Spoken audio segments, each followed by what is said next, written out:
it's time to sit back and relax with your favorite drink. And listen.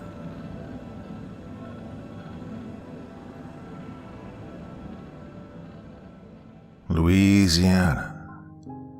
It has unfairly been described as a fresh air mental asylum, but that might not be too far from the truth if tonight's story is anything to go by.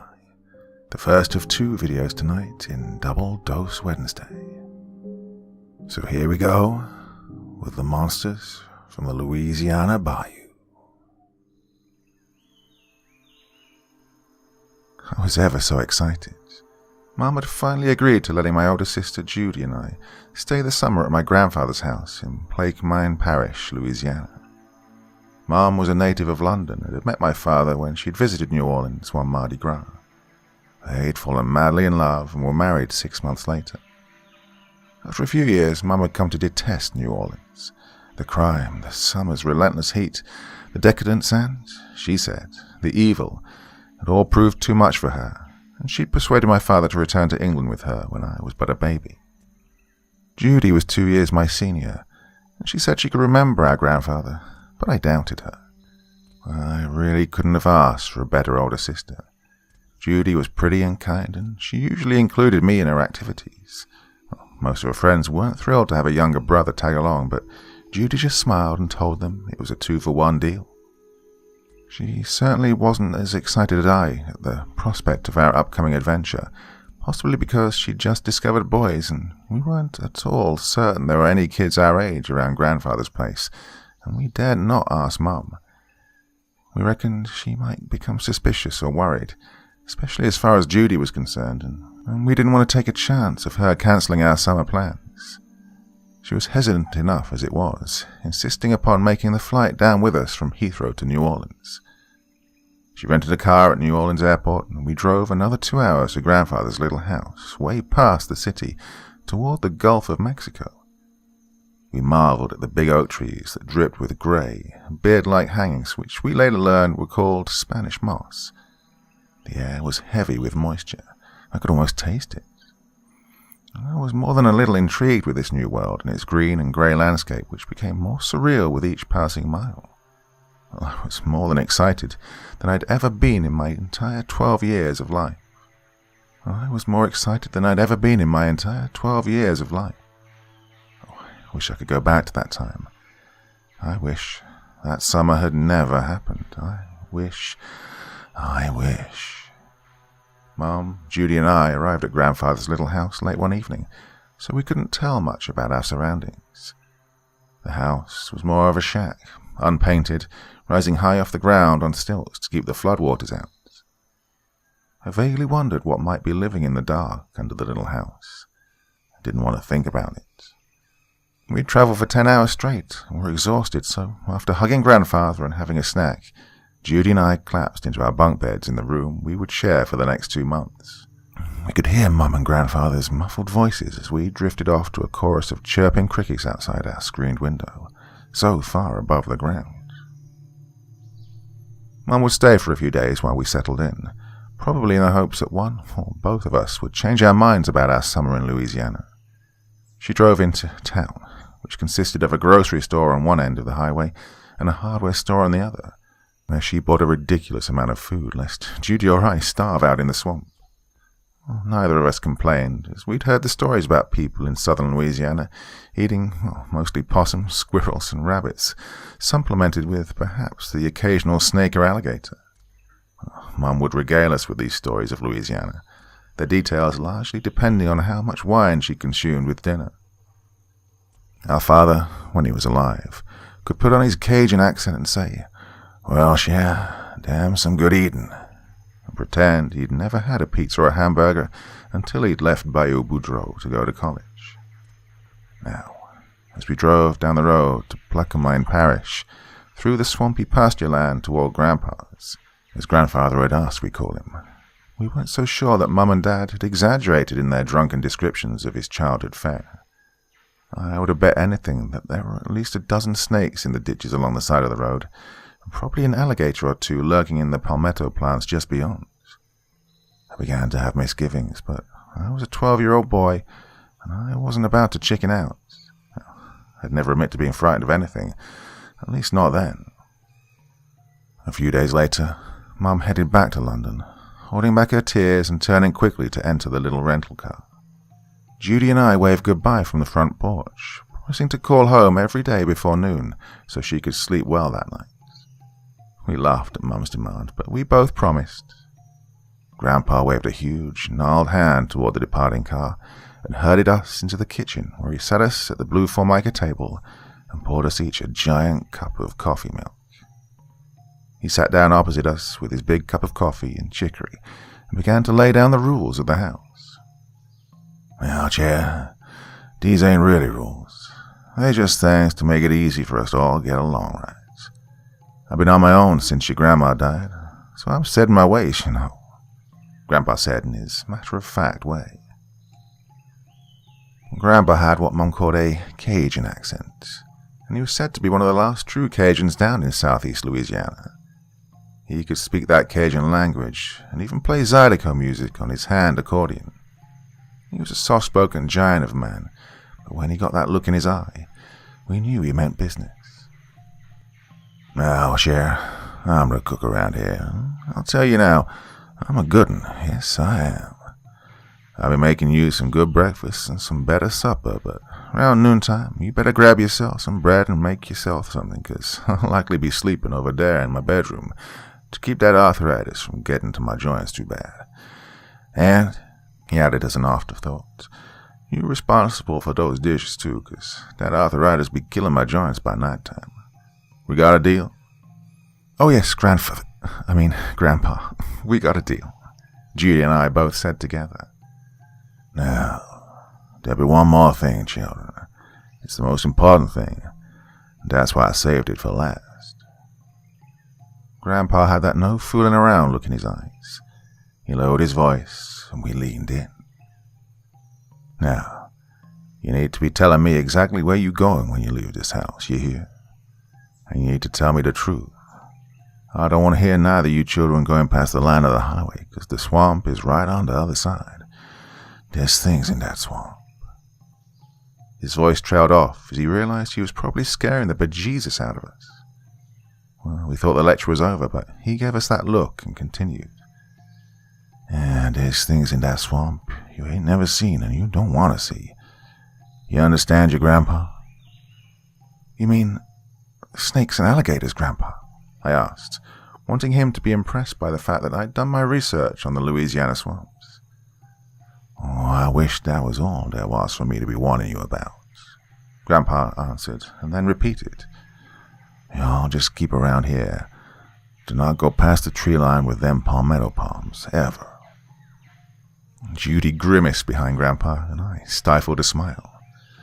"Now, finish that coffee milk, and we're going to have ourselves some good old Cajun music out on the front porch," Grandpa said as he grabbed his little hand accordion. He gave me a washboard and a brush, and gave Judy the big wooden spoon that would serve as a microphone, and have ourselves some genuine Cajun music. Yes, sir, we did. Word apparently traveled fast around Bayou, because the day after Mum left, a boy I thought to be a year or two older than I, and probably around Judy's age, showed up at Grandpa's house, asking him if he needed any work done or maybe the lawn mowed. As was the custom, Grandpa called the boy up onto the front porch to have a seat and discuss the possibility of some sort of employment.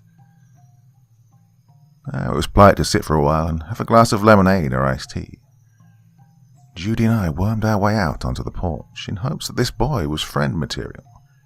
As it turned out, after about 15 minutes of interrogation, Grandpa discovered that the boy was the son of Calvin James, a neighbor who lived just about 2 miles down the road, towards Fontenot's Landing, just at the edge of the Black Swamp. And just like that, we had a friend. I think Judy and Eli were more than friends, and the energy they exuded when they were together was not lost on Grandpa or me. I swear, when Judy and Eli were less than 2 feet apart, I didn't dare get anywhere near them for fear of being shocked by the electricity. It was soon after meeting Eli that I began to usher in my thoughts with, I swear.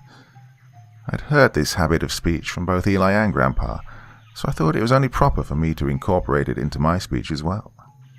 It was something Mum would try to break me out of when I returned to London, but I've retained that particular quirk of speech to this very day. I thought Eli was just about the coolest guy I'd ever met. It soon became evident that Judy thought the same. He was everything I wanted to be when I became 14 years old. Tall, strong, a mane of jet black hair he brushed absently from his forehead. He knew all about sports, but on the other hand, he could play a scene from a Shakespeare play with the authenticity of a seasoned actor. He had the slightest of southern drawls, which endeared him to my sister, and when we weren't fortunate enough to be in his company, we spoke incessantly about our new friend. I don't know which one of us had more of a crush on him. I swear I don't.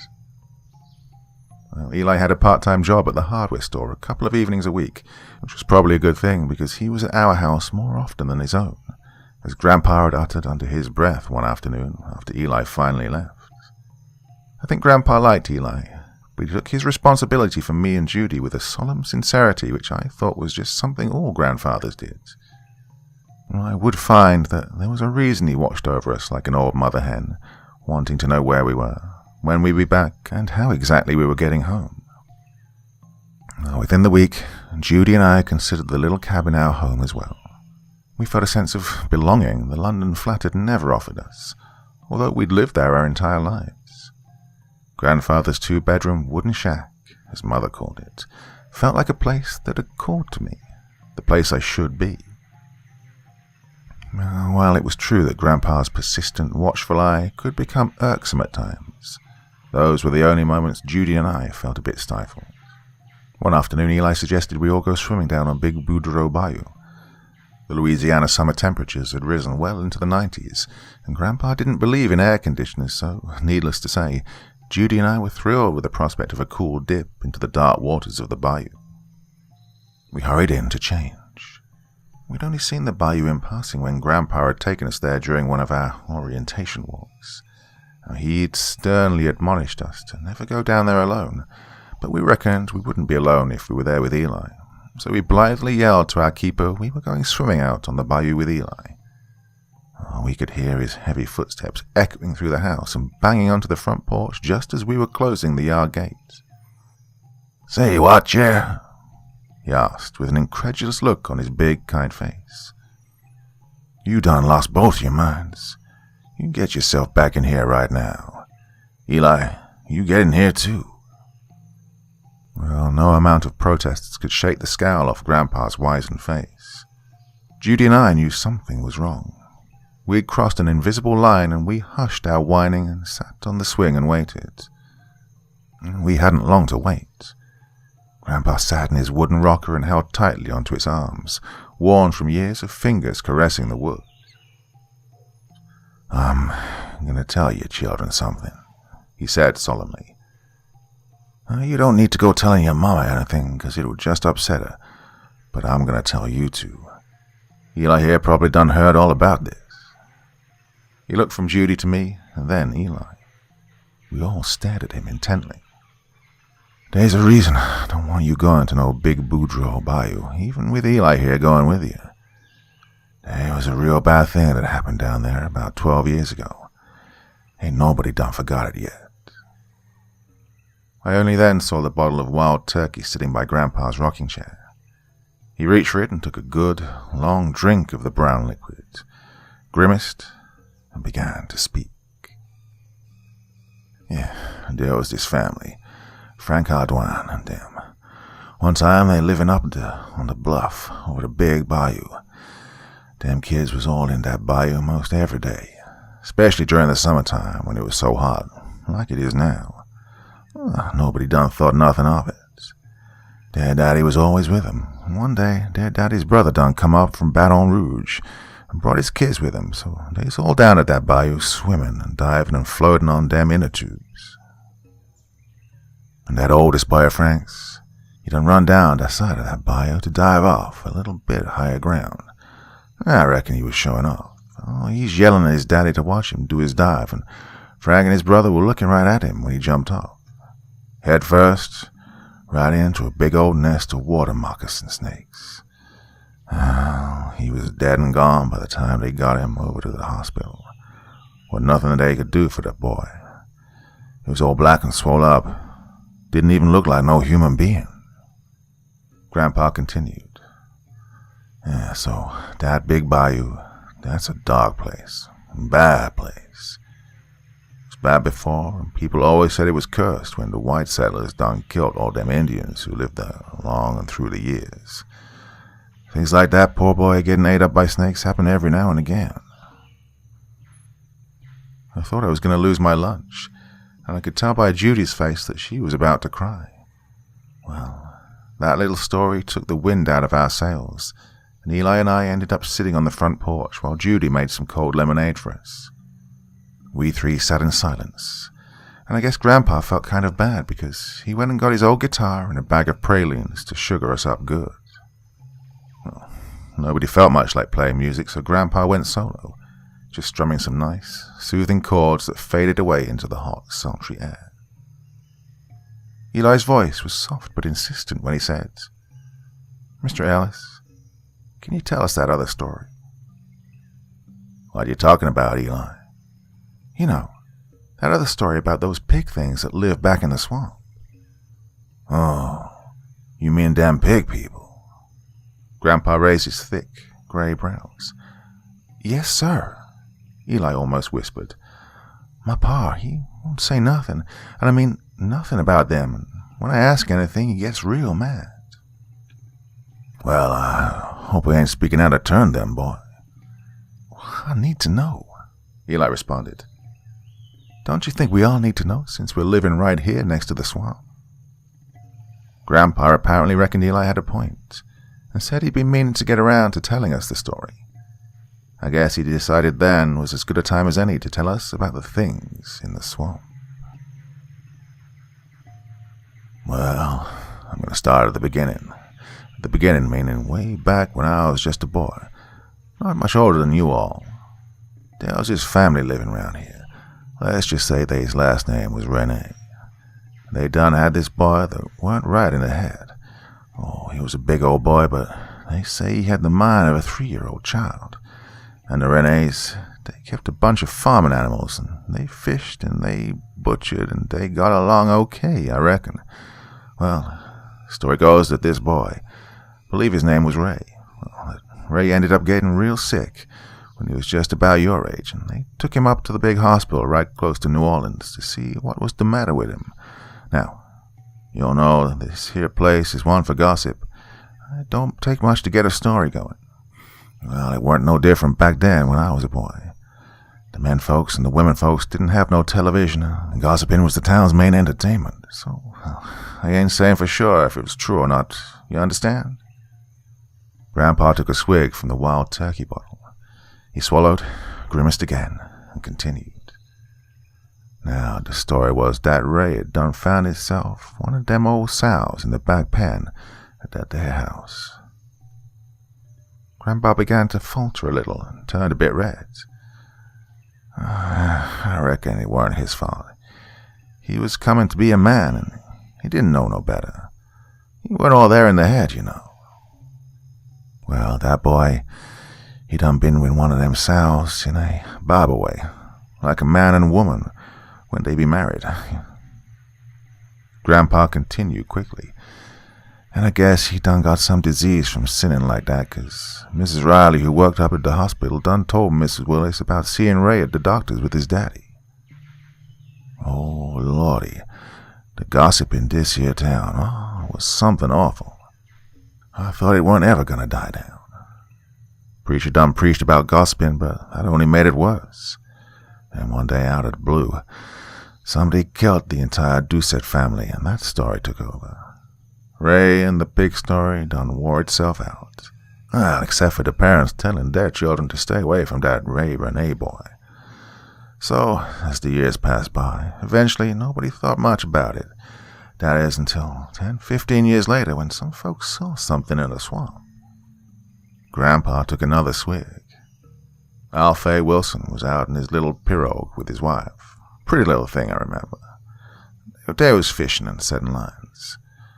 The way Alfred tells it, 10-foot alligator came straight at him and tipped over that little pirogue. Alfred hit his head pretty hard on something, maybe a cypress stump, maybe the boat. He was stunned, that's the way he put it. And he sees something that looked like another pirogue, but it wasn't nothing he'd ever seen before. Then he saw this man-thing in the funny-looking boat. That man-thing done grabbed Allie and pulled her in, her legs dangling over the side. The sheriff was not sympathetic. A man takes his wife out to the swamp and only he returns. That was downright fishy to him. The whole damn story was fishy, but it was so crazy it might just be the truth. It was just one man in the other boat, the one that took Allie, the sheriff asked for the 5th time. And they had that boy up in an old blanket, give him some coffee, and just start asking questions. He was most likely in shock, but ain't nobody back then know what shock was, Grandpa said. It weren't no man, Alfay answered low and deliberately. It weren't no man. Oh, what the hell was it? The sheriff showed no mercy for his primary murder suspect. There was a big pig in that boat. It was a damn pig, but he stood up on his back legs and used his front legs or arms, or whatever the hell they were, to grab Allie. He made this sound, and it sounded like a man trying to sound like a pig squealing. Oh, he had a face that was kind of like a man, but he had pig ears and a pig snout, and he squealed, and Allie was screaming, and I couldn't get to her. Alfay broke. His shoulders sagged and his body shook from heavy sobs. That boy cried non-stop for over an hour, and they finally had to get him to hospital so the doctor could help him. I reckon he had a nervous breakdown. They never charged him, and they closed the case as an accident, likely drowning of Miss Allie. Grandpa continued. We dared not interrupt him with questions. Word got around like it always did. I reckon that old dumb deputy opened his dang mouth trying to impress some girls down at the club. I don't know for sure. But 10 or 12 of them dumbass boys decided they'd go hunting this pig man and maybe put him in a sideshow and make a bunch of money. Well, that's what they told their daddies, and I guess that sounded pretty good, because about 8 or 10 of their daddies decided to join them. I remember they had a dang navy of about 8 boats, all sizes, leaving the landing, heading straight into the Black Swamp. Yeah, out they go. Dumbasses. Grandpa snorted. Around dark, they all come stumbling back in, full of stories, more likely full of whiskey and beer. They say they saw 2 of them, all covered with mud and straw, and so the story and the legend started right off then and there. The pig people of the Black Swamp. Alfay got himself almost famous. They even took him over there to New Orleans to interview him on one of them local TV shows.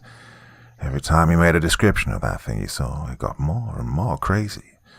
By the time he was done and the story had died down, damn thing that got hold of Allie stood more than 9 feet tall, all covered in black mud with red eyes and a big old pig snout instead of a nose. It was like Alfay done forgot about his little wife, Miss Allie. Then, one day, the host of the show done lowered her voice and asked Alfay, real serious-like, if he thought his wife was dead. And Alfay said, real sad-like, I just hope she drowned. All right, that's enough for today. You children's gonna have bad dreams. I'll tell you the rest another time. It's almost dark and Eli needs to be getting himself home. Grandpa didn't have to tell Eli twice. He looked at Judy and said he'd see us tomorrow, and he hightailed it down the road to his house. Grandpa said he didn't feel like cooking nothing, so we had some grits for dinner, and nobody said a word. Grandpa went to his room, leaving us to clean up. Do you think that's true, what Grandpa told us? I asked Judy. I don't know, she said, and I'm not looking to find out. Well, the next day Eli came by, and we could talk of nothing but the pig people. After a supper of fried chicken, buttery mashed potatoes, and lima beans, we begged Grandpa to tell us the rest of the story. As Eli said, we needed to know, didn't we? Well, where was I? Grandpa asked. You were at the part where Alfay became famous, but his wife was never heard from again, and the last he saw her was the pig man grabbing her and throwing her in the boat. Eli answered quickly. Oh, yeah. Well, there's been stories for years now, but the fact is, There have been more than a few of what they call unexplained disappearances around here. Probably more than our share. But I thought I was a serial killer, like the one they found in Baton Rouge, Eli gently interrupted. Well, Eli, the thing is, that's exactly what they want you to think. They kept it real quiet. Guess they don't want to panic folks. Just a picture in the paper one day and that'd be it. Maybe a search party for a day or two, but that black swamp, well, she's so big ain't gonna find nobody if they don't want to be found, or even if they do. We just don't know, do we? Grandpa glanced involuntarily at Judy and then said, it's mostly women that disappeared, you know. Story is that the pig man need women so they can carry on their kinds. One woman only bears one child a year, so they need breeding women, and I guess they got their cravings just like most men. So that's why you see, to this day, women always be walking in twos. Not one woman will walk down this road alone, not even in daylight. No, sirree. Oh, that's just stupid, I said, more from absolute fear than indignation. Well, you'd think so, Grandpa agreed, till little Ivy Richer come walking out of the swamp one day, after she was gone for more than a year. She weren't but about 14, 15 years old, but the doctor said she'd done experienced childbirth. Well, what did she say? I demanded, rather rudely. That's the thing, Sheriff. She ain't never said a word. Her mind's done gone. They had to put her in that place in New Orleans for the crazy people, and to this day, she ain't never said a word. Well, she's probably just got lost and managed to live out there in the woods, and that's all, I said. Yeah, that's a possibility, Grandpa agreed. And him agreeing didn't make me feel any better. I was beginning to wonder what the hell I'd gotten myself into coming to Louisiana. I was beginning to really miss London. So, that's it, I said nonchalantly. That's the story? You sure you want to hear the rest, Sheriff? Grandpa asked, seriously. Yeah, of course, I said boldly. Well, we around here close to the swamp, and them fishermen and gator catchers brave enough to venture out there now began to smell something that weren't right. At first we thought it was each other barbecuing, and then we started asking around, and ain't none of us been barbecuing here in the wintertime. And the other thing we noticed, well, it was all at the store a few years ago. Not long after that college student from New Orleans, Tulane, I believe he was from, done went missing. But the swamp is a damn big place, and ain't too many of these here men happy to wander too far out there these days. So, Sheriff called the search off, and we was all in the store drinking some coffee from the machine and speculating about what might have happened to that boy. Most agreed that the gators got him, but then, almost at the same time, we started sniffing something. Andrew was the first to ask, who the hell's barbecuing in this weather? Well, it's so cold. I just looked at each other. Must have been 8 or 9 of us there. And, you know, sometimes when you just don't need to say a word, when you're pretty damn sure the other person know exactly what you're thinking. Well, we knew we was the only ones who lived down Sutter Road, and Sutter Road's the only road that goes to the boat landing in the swamp. So we go outside to get a better whiff, and we sure did. Smelled like a big old barbecue going on down towards our house here, or maybe Eli's place. It wasn't us, and we couldn't figure out who would be barbecuing in the swamps in the middle of the winter. Then it hit us all about the same time. That boy was somebody's dinner tonight. Oh, I know that's what I thought. I'd bet on it that it's what they all thought, but nobody ever said a word.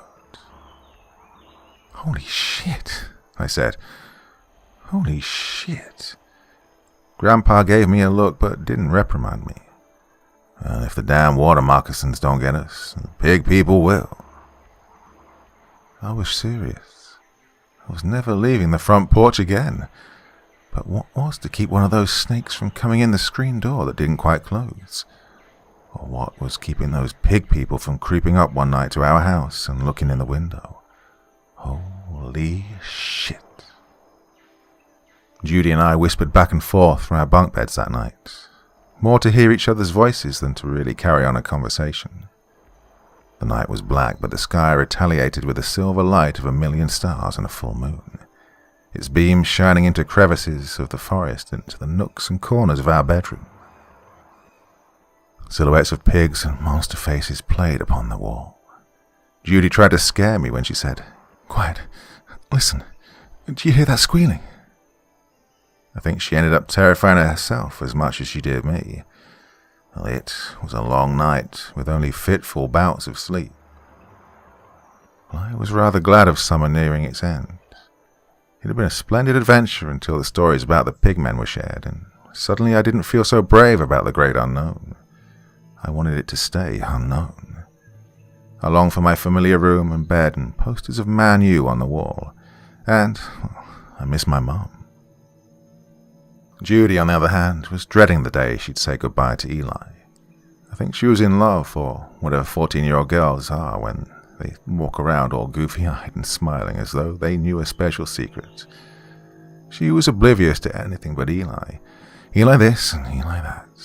Well, I liked Eli, but I'd had enough. Enough of young love, enough of water moccasins sliding around, and enough of pigmen kidnapping people and doing no telling what with them.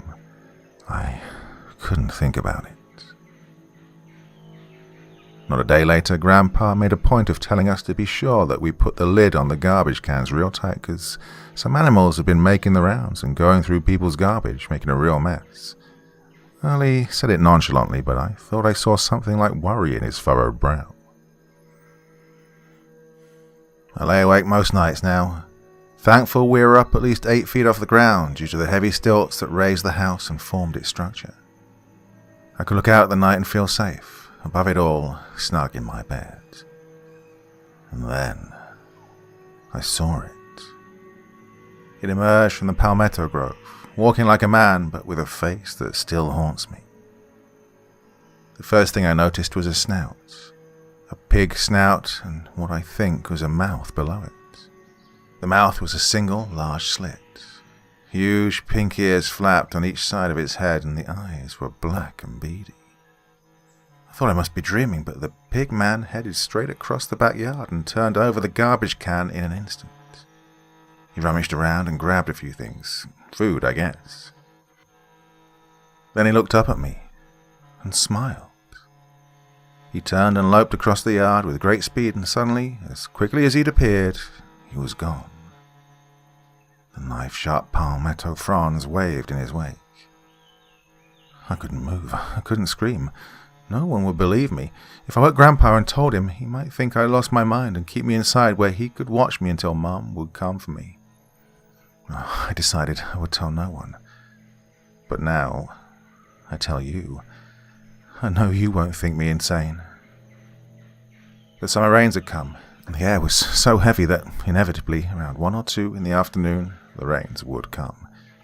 It was a warm rain and didn't really cool the air. It only made you feel sticky. I hadn't been feeling well. I wanted to go home. Mum was set to come and collect us next week. It was only 2 nights later when I saw the creature again.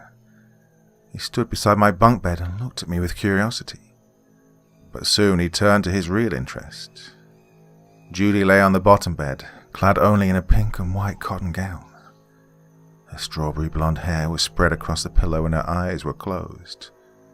One huge arm encircled her waist and pulled her to him. He grunted, buried his snout into her hair and sniffed. I couldn't move. Then he turned, and as he was leaving, Grandpa stepped into his pathway holding a baseball bat in one hand and his .45 in the other. The pig man pushed Grandpa away as if he were a pesky mosquito, grabbing the .45 in the process. Judy screamed, looking at me, begging me to save her. I jumped from my bunk and screamed at the thing to stop, to drop her, that she was my sister. He kicked me so hard I thought my head had come off. I was completely knocked unconscious. When I awoke, the thing was gone. Judy was gone, just like that. My big sister was gone, and God knows what was going to happen to her now. I attended to Grandpa as best I could and phoned 911 for the sheriff.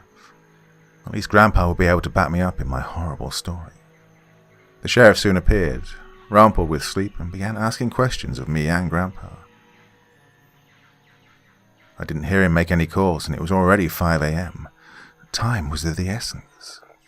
When I asked what would be done, he just said, "Leave it up to us men, son. We've seen this kind of thing before. We'll go out of ways and try to find her. Best you stay here and take care of your Grandpa. He had a bad fall. Y'all both ought to get to the hospital."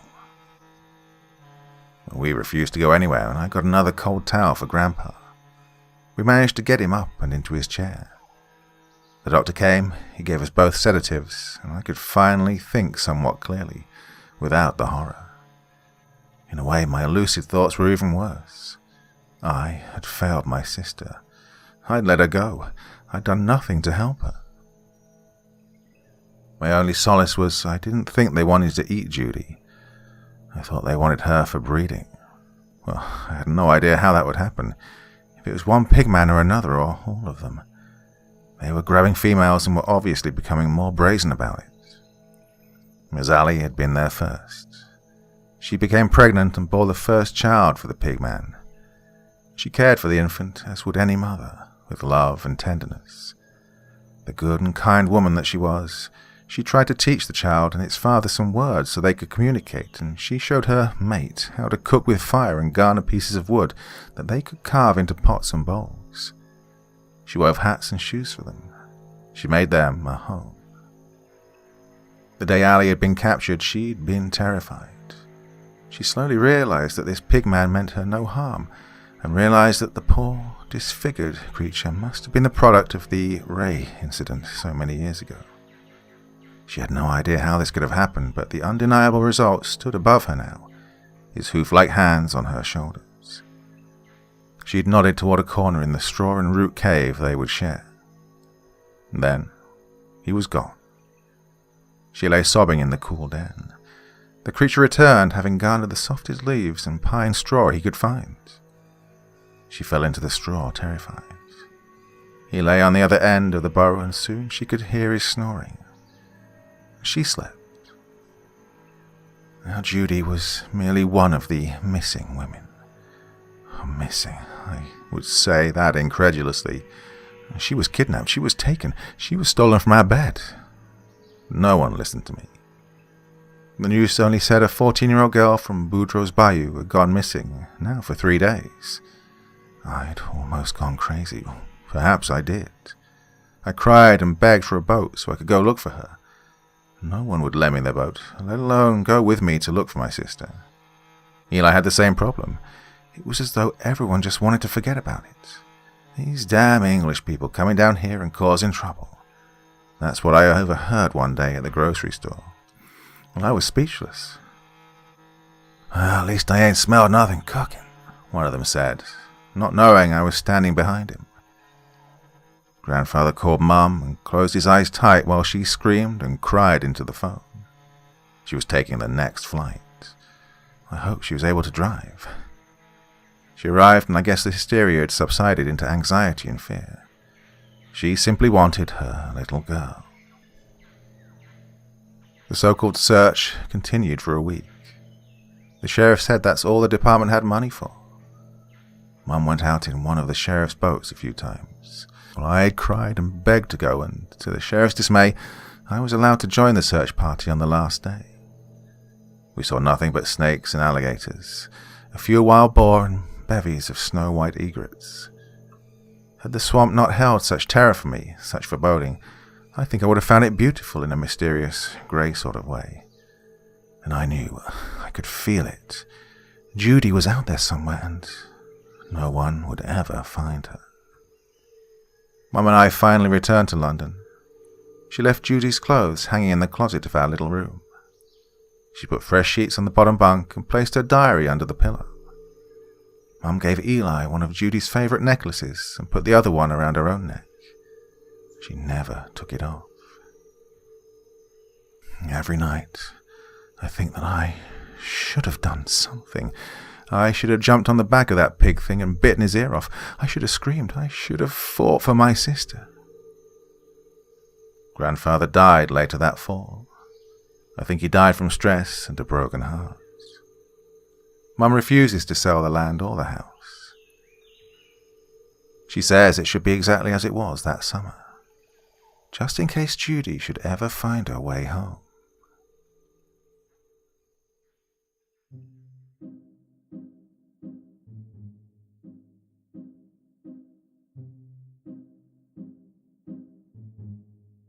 So, a funny story about that one. The author sent that to me way back, way long ago. Can't even remember when I first got that one. And, well, it was there in the back of my mind. Oh, I should do it. Really enjoyed that one. Thought it was great. But, I don't know. Well, to be honest, I played this all kind of like by instinct, almost. What should I read tonight? What should I read? And so many times I've tried to plan out things weeks in advance, and it just doesn't work. So quite often I just wake up in the morning saying, well, what kind of mood am I in today? What do I want to read? And that's why you got this one today. Now, as I said, that's the first of your Double Dose Wednesday. Yep, just had 2 stories I wanted to read to you, and I'm releasing them both today. So quite a long stretch for you to listen to, but 2 different videos. Let's see how it goes. If you like the idea, I'll keep doing it more often, but if you don't, I might do it anyway. Who knows? Anyway, so not enough from me for one evening for the first time ever, because there's more to come. But until then, well, until next time, very, very sweet dreams, and stay awake because there's another video coming.